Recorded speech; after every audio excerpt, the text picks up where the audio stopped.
Lesson 7 for February 6 to 12, Defeat of the Assyrians, read by Dr. Percy Harrold. Sunday, February 7, Strings Attached. Question: what happened to Judah? 2 Kings 18 verse 13 reads, "And in the 14th year of King Hezekiah, Sennacherib, king of Assyria, came up against all the fortified cities of Judah and took them." And 2 Chronicles 32 verse 1, "After these deeds of faithfulness, Sennacherib, king of Assyria, came and entered Judah. He encamped against the fortified cities, thinking to win them over to himself." And Isaiah 36 verse 1, our text for today. "Now it came to pass in the 14th year of King Hezekiah that Sennacherib, king of Assyria, came up against all the fortified cities of Judah and took them." When faithless Ahaz died and his faithful son Hezekiah succeeded him, Hezekiah inherited a kingdom that had lost full independence.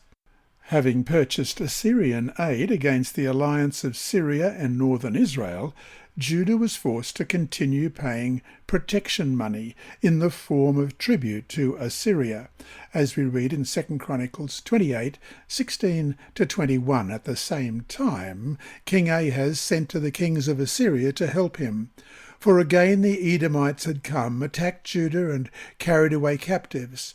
The Philistines also had invaded the cities of the lowland and of the south of Judah, and had taken Beth-shemesh, Aijalon, Gederoth, Succoth with its villages, Timnah with its villages, and Gimzo with its villages. And they dwelt there. For the Lord brought Judah low because of Ahaz king of Israel, for he had encouraged moral decline in Judah and had been continually unfaithful to the Lord. Also Tiglath-Pileser king of Assyria came to him and distressed him, and did not assist him. For Ahaz took part of the treasures from the house of the Lord, from the house of the king, and from the leaders, and he gave it to the king of Assyria, but he did not help him. When the Assyrian king Sargon too died on a distant battlefield and was succeeded by Sennacherib in 705 BC, Assyria appeared vulnerable. Evidence from Assyrian and biblical texts reveal that Hezekiah seized this opportunity to rebel, taking aggressive action as the ringleader of an anti-Assyrian revolt among the small nations in his region. As we read in 2 Kings 28 verse 7, "The Lord was with him, he prospered wherever he went, and he rebelled against the king of Assyria and did not serve him." Unfortunately for him, Hezekiah had underestimated the resilience of Assyria's might. In 701 BC, when Sennacherib had subdued other parts of his empire, he lashed out against Syria-Palestine with devastating force and ravaged Judah. Question: how did Hezekiah prepare for a confrontation with Assyria? 2 Chronicles 32, beginning at verse 1, "After these deeds of faithfulness, Sennacherib, king of Assyria, came and entered Judah. He encamped against the fortified cities, thinking to win them over to himself. And when Hezekiah saw that Sennacherib had come and that his purpose was to make war against Jerusalem, he consulted with his leaders and commanders to stop the water from the springs which were outside the city, and they helped him. Thus many people gathered together who stopped all the springs and the brook that ran through the land, saying, 'Why should the kings of Assyria come and find much water?' And he strengthened himself, built up all the wall that was broken, raised it up to the towers, and built another wall outside. Also he repaired the Millo in the city of David, and made weapons and shields in abundance. Then he set military captains over the people, gathered them together to him in the open square of the city gate, and gave them encouragement, saying, 'Be strong and courageous. Do not be afraid nor dismayed before the king of Assyria, nor before all the multitude that is with him, for there are more with us than with him. With him is an arm of flesh, but with us is the Lord our God to help us and to fight our battles." And the people were strengthened by the words of Hezekiah, king of Judah.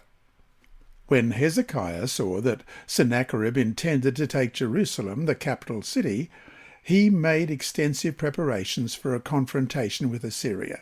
He strengthened his fortifications, further equipped and organised his army, and increased the security of Jerusalem's water supply, as we read in 2 Kings 20:20. "Now the rest of the acts of Hezekiah, all his might, and how he made a pool and a tunnel and brought water into the city, are they not written in the book of the Chronicles of the Kings of Judah?" And that's 2 Chronicles 32 verse 30. "This same Hezekiah also stopped the water outlet of Upper Gihon and brought the water by tunnel to the west side of the city of David.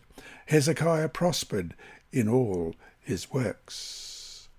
The remarkable Siloam water tunnel, commemorated by an inscription telling how it was constructed, almost certainly dates to Hezekiah's preparation for a potential siege. Just as important as military and organisational leadership, Hezekiah provided spiritual leadership as he sought to boost the morale of his people at this frightening time. As we read in Prophets and Kings, page 351, "But the king of Judah had determined to do his part in preparing to resist the enemy, and, having accomplished all that human ingenuity and energy could do, he had assembled his forces and had exhorted them to be of good courage." And so to finish today, if Hezekiah trusted the Lord so much, why did he put forth so much effort on his own? Did his works negate his faith? See Philippians 2 verses 12 to 13 on cooperating with God, who provides the power that is truly effective. Philippians 2, beginning at verse 12, "Therefore, my beloved, as you have always obeyed, not as in my presence only, but now much more in my absence, work out your own salvation with fear and trembling. For it is God who works in you both to will and to do for his good pleasure." Hi there. Thanks for watching this video on the Advent-band Ministries YouTube channel. Please subscribe and click the bell icon to be alerted whenever we upload new videos. So, until we meet him in the clouds, may God continue to bless you.